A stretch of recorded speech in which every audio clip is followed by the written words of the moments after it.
Je lève mon verre à tous les losers, à ta santé. Je travaille dur comme Kabenoeve, à ta santé. Alilal, Alilal, on est champion. Oui, Alilal, Alilal, on est champion. Je lève mon verre à tous les losers. Hey, je travaille dur comme Kabenoeve. Ouais, Alilal, Alilal, on est champion. Oui, Alilal, Alilal. KB ce soir a remporté son troisième titre majeur en Arabie Saoudite, les gars. La saison dernière, il avait remporté le championnat avec Al-Ittihad. Il avait aussi remporté la Coupe du Roi avec Al-Ittihad, 2 trophées. Cette saison, il avait débuté avec Al-Ittihad, deuxième partie de saison, il est arrivé chez nous les Bleus. Et aujourd'hui, il a remporté son troisième trophée en Arabie Saoudite.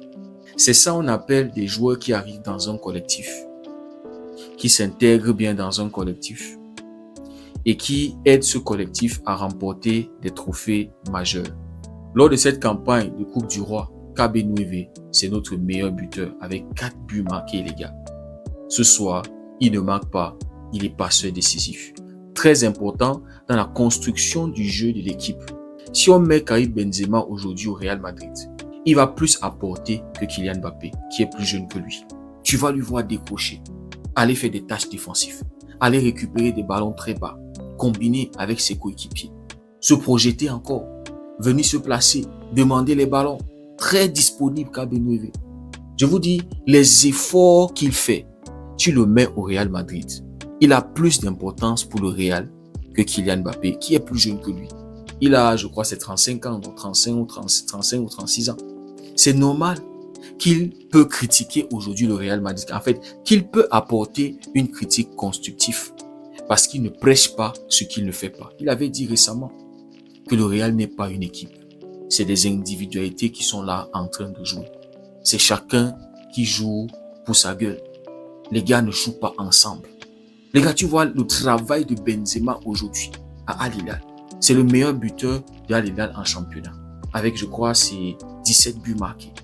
Voilà les gars qui arrivent dans un collectif et bonifient le collectif et apportent un plus au collectif.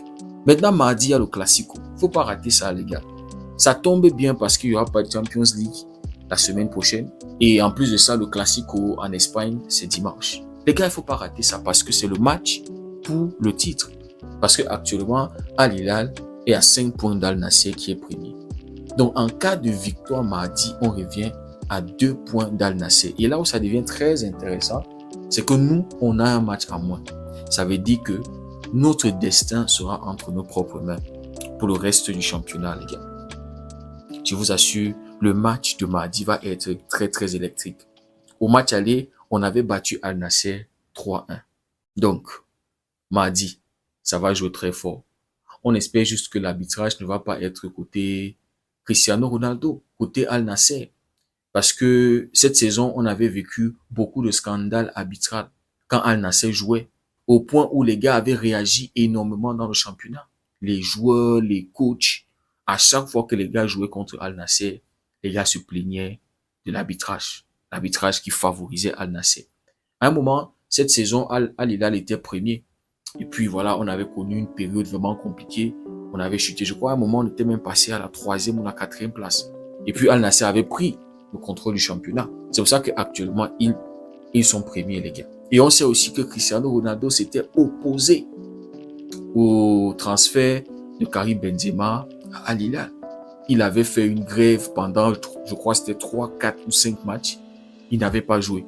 Et il menaçait même de partir de l'Arabie Saoudite, de quitter Al Nassr. Ce loser, les gars. Actuellement, Al Nassr est en finale de la Champions League Elite 2, qui est comme l'Europa League. On espère au moins qu'ils vont gagner celui-là. On espère au moins que la poisse de Cristiano Ronaldo ne va pas les empêcher. Parce qu'ils sont en finale aujourd'hui. Donc on espère au moins que Cristiano va donner quelque chose à Al Nassr après toutes ces années, après toutes ces saisons passées à Al Nassr. Manger l'argent d'Al Nassr gratuit. On espère qu'il va au moins faire le bonheur de ce club qui a tellement investi en lui, les gars. Donc, il s'était opposé violemment à Benzema, les gars. Benzema qui avait été son coéquipier au Real Madrid. Benzema qui avait été son lieutenant, les gars. Bref, les gars, ce soir, il y avait une finale. Et c'était une finale entre grand frère et vraiment un petit frère. Ce qu'on appelle en anglais des underdogs. Les gars qui n'étaient même pas attendus dans cette compétition. Ils sont allés jusqu'en finale. Al Kholoud. Et ces gars-là avaient éliminé le Al Ittihad de Benzema en demi-finale. Le match était allé jusqu'au tir au but. Et c'est là où Al Kholoud avait éliminé Al Ittihad, se retrouver en finale contre Al Hilal. Donc le match d'aujourd'hui, on l'a débuté en mode grand frère du quartier contre les petits frères qui ne connaissent pas trop ce niveau de compétition. Et les gars, on s'est fait surprendre. Je crois que c'était à la 4e minute. Première situation, première frappe de Al Kholoud. C'est Enrique, le attaquant. Le mec l'a converti. Dans Yacine Bono aussi. Frappe du pied, bout portant sur Yacine Bono. Je ne sais pas s'il avait mal au poignet, les gars. Il touche bien la balle, mais il laisse la balle passer. Donc, c'est les petits frères qui avaient lancé les hostilités, qui avaient ouvert le match. Et donc, les gars, pour comprendre quel genre de match c'était pour ceux, j'imagine que plusieurs personnes n'ont pas vu ce match-là. C'était comme un match Barça-Atlético. Al Kholoud était en mode bloc bas, sale bus, défense, contre-attaque. Et ça marchait très bien pour eux. Et ils n'étaient même pas loin de marquer un deuxième but, les gars. Un ballon qui était bien travaillé sur le côté, centre qui va être déposé sur la tête d'Enrique, celui qui avait ouvert le score. Mais puisqu'il voulait tellement rendre le but magnifique, beau, il voulait tellement tuer Yacine Bono, il va rater cette grosse occasion-là. Et donc, les gars, le match qui était compliqué pour nous, pourquoi? Parce qu'il n'y avait pas d'espace. Nous, on est une équipe qui pratique du très beau football, un football très offensif. Et avec des gars comme Théo Hernandez, qui avait été recruté cette saison, les gars, et qui est en train de faire une grosse saison, qui a beaucoup aidé l'équipe. Voilà les gars qui se sont bien intégrés au collectif et qui ont apporté un plus au collectif. Donc, on est un club qui pratique du beau football, les gars. Pour ceux qui avaient regardé la Coupe du Monde des clubs, Al Hilal avait fait une très bonne campagne. On était allé jusqu'en quart de finale. On avait battu City en 8e de finale. Donc, on est un club qui pratique un très beau football. Mais le match était compliqué parce qu'il n'y avait pas d'espace. Et les gars, il fallait attendre jusqu'à la 15e minute pour voir une première frappe d'Al Hilal. C'est vrai qu'on s'est réveillé un peu tard en première mi-temps. Mais les gars, on a su marquer 2 buts. Ces 2 buts qui nous ont permis d'être champions. Le premier but était arrivé par un centre de Malcolm. Malcolm qui va aller dribbler sur le côté, éliminer son vis-à-vis, faire un centre qui va être dévié par le défenseur d'Al Kholoud. La balle qui va être récupérée par Nasser Al-Dawsari. Voilà, c'est compliqué les gars. Contrôle poitrine, frappe but, égalisation les gars. Et donc, on a pu avoir le momentum après ce but-là les gars. Parce que, voilà, comme je vous disais, c'était compliqué. Pas d'espace, on avait très peu de situations franches, dangereuses. Et voilà les gars, donc ce but-là nous avait donné le momentum.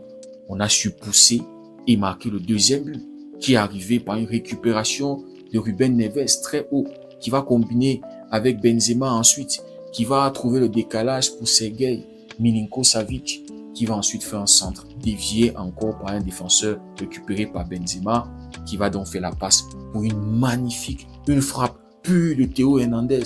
C'est lui qui nous offre cette victoire-là, les gars. Je vous dis, les gars qui s'intègrent dans un collectif et qui bonifient le collectif et qui permet au club de remporter des titres majeurs.